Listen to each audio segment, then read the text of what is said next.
like a Hellcat.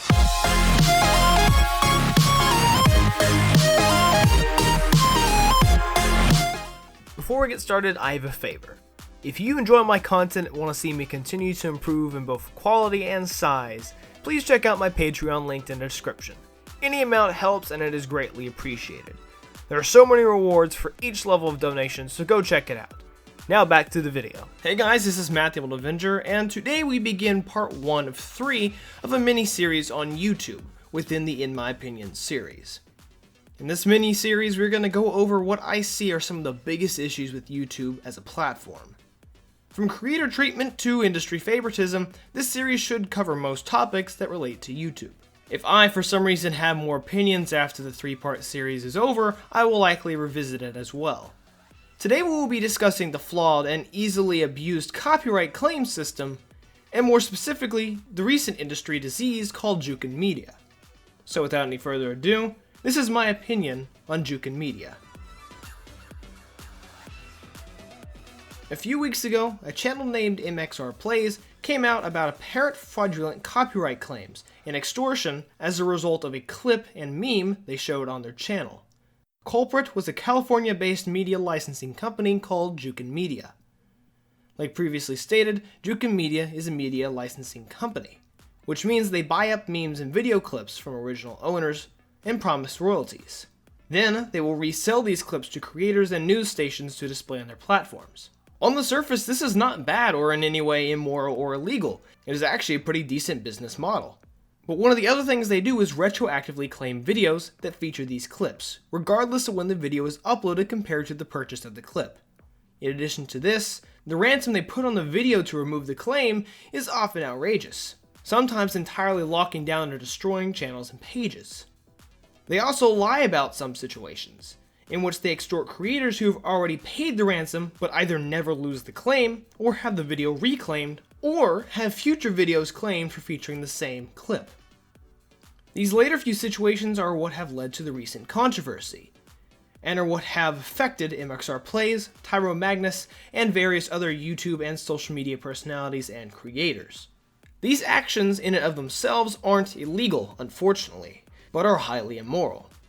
On the bright side, Jukin Media got themselves into heat, and got the negative PR and attention they deserve. These recent events will leave a scar on their image for many years to come, and potentially ruin future business ventures. But this whole controversy brought to light once again a major issue with YouTube, and how they treat and protect creators. YouTube's copyright system, along with their bots that they use to monitor stuff, are notorious for being flawed, and making or allowing false claims to run rampant. There are several things that are wrong with this, and also several factors that play into it. First is the situation with Jukin Media and other licensing companies. What they do is extortion, and could easily be stopped if YouTube took the system away from the offending companies. There should be a report system available to creators that would absolutely have to be reviewed by actual people and not the algorithm, which, like I said, is notoriously bad. In this system, if a single company was getting reported several times, it would flag them to YouTube so they could take action against the company. If the reports were found to be false, the company would be fined, but if they were found to be genuine, the company would have their rights removed. Second issue is retroactive claims, an issue that has been recently popping up, including with Jukin Media. This is when a video or clip is copy-striked by someone, but the victim of the strike posted the clip first, but the clip was later either licensed or the music was sampled. A bunch of these retroactive music claims are not by small musicians either. Some I've seen have been from legit labels or big-time rappers. An easy way to fix this would be a system that could detect the date of the victim's upload versus the date of the license or song release. This would nearly entirely eliminate the retroactive claiming crisis. The third issue is companies making false claims on clips, music, images, memes, or entire videos that they do not own. We see this a lot with trailers for movies and video games, where reaction channels will get copy struck by some Indian or Chinese-based company who claim to own the video.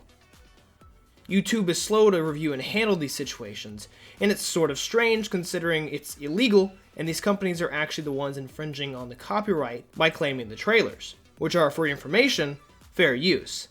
I say this is strange because of how quickly they jumped on the train with COPA, but that's another issue altogether. The overarching problem with YouTube dealing with copyright is the system is flawed and is actually dangerous for the creators and community. As of now, it is far too risky for a number of reasons to challenge a claim. If you do this and YouTube sees you as in the wrong regardless of the truth of infringing on the copyright, you will lose the video, gain a strike on your channel, stopping you from streaming, among other things, as well as risk the deletion of your channel and legal action. And all of this, like I said, even if the claim is by an extorter like Jukin Media or a studio that sampled the work. I've had a sort of similar situation on my channel in the past. Some of my old videos, including my intro, have used no copyright sounds for music. With this network, musicians create tracks for public use. All that is required is a shout-out in the description of the video. The downside is that if a musician leaves the network, all their tracks will become copyright protected. The original song I used for my intro had this happen to it. Technically, both the musician and I are in the wrong, though out of my control, I had copyrighted music in my video. But on their part, it was a retro claim, which is a very inconsiderate and rude thing to do. Also considering the fact that those videos haven't got views in years and were several years old when I got the claims. Another issue, one that I have encountered before, does source from bigger companies trying to protect their IPs. Some video games, specifically Halo 3 ODST and Battlefront 2 in my situation, have their soundtracks owned or made by an outside company or record label, who don't care about the fact that the music is in a game. The old Halo 2 soundtrack did the same thing.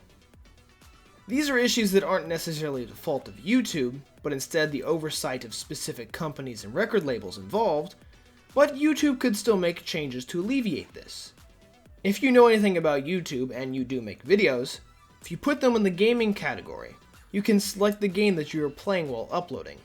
YouTube could easily add data to each of these titles, which includes the companies and record labels associated with the visuals and sounds of the game, which would protect creators from being copy-struck by the companies for what is essentially free advertising.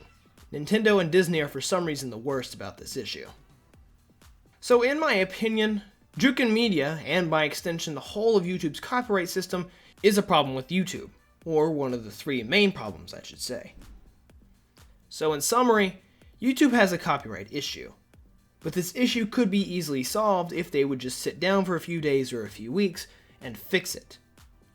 Until then, it is greatly affecting creators and ruining some creators' careers entirely. With all the extortion that's going around with Jukin Media, or the retroactive claiming on soundtracks that were sampled, it's become a very dangerous and unsafe time for creators on YouTube. The only bright side of this situation is the negative backlash that Jukin Media has received recently, and I hope that that continues so that Jukin Media will finally back off and realize the flaw in their business model. This, in my opinion, video is going to be over toxic YouTube creators. I'm not going to name any right now because, well, I want you to watch the video, but it'll be me discussing why I think these creators are toxic and why I think they're negatively affecting the YouTube platform as a whole. So as always, thank you all for watching. What do you guys think? Do you agree with my opinion? Do you disagree with my opinion?